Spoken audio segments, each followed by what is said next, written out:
Comprendre le livre de la Genèse.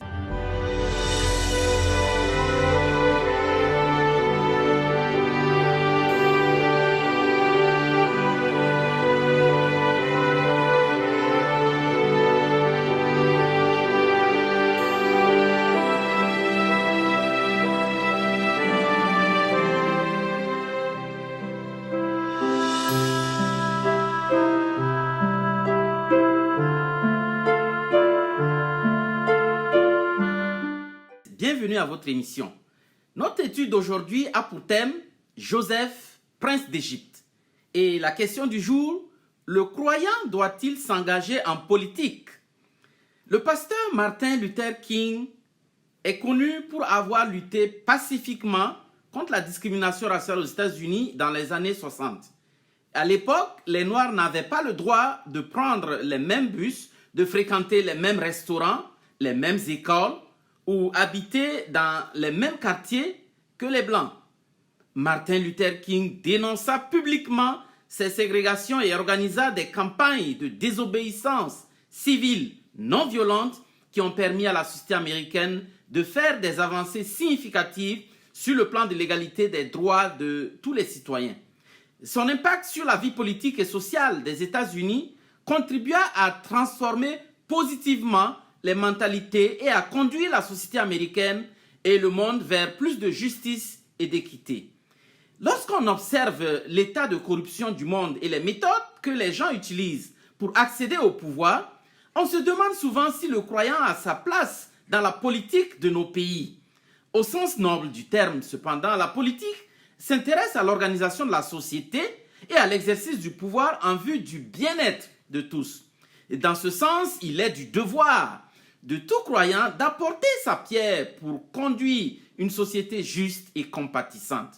Dans le livre de Matthieu, Dieu veut que les croyants soient la lumière du monde.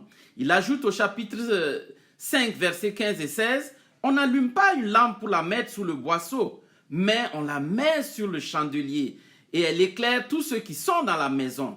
Que votre lumière luise ainsi devant les hommes, afin qu'ils voient vos bonnes œuvres et qu'ils glorifient votre Père qui est dans les cieux. » Le croyant a donc clairement quelque chose à apporter à la société en tant que leader pour l'épanouissement physique, moral et spirituel de sa communauté.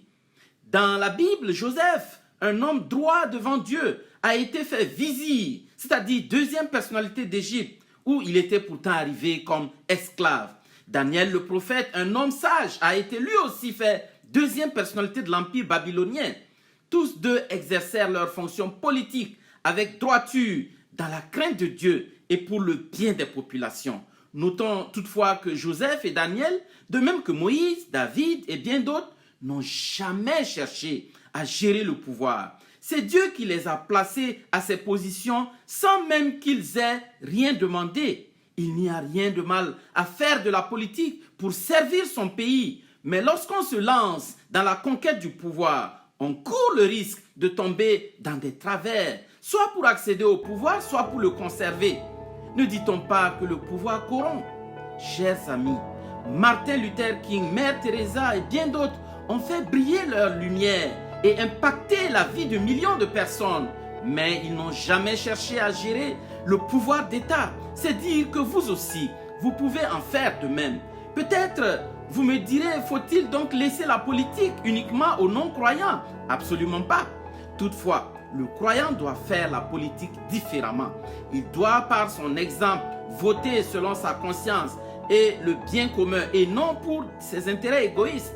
S'il veut être un leader, il ne doit pas être obsédé par le pouvoir, mais plutôt par le service. Il doit être intègre dans toutes ses voies, se départir de la manipulation, de la corruption, de la cupidité, du vol, etc.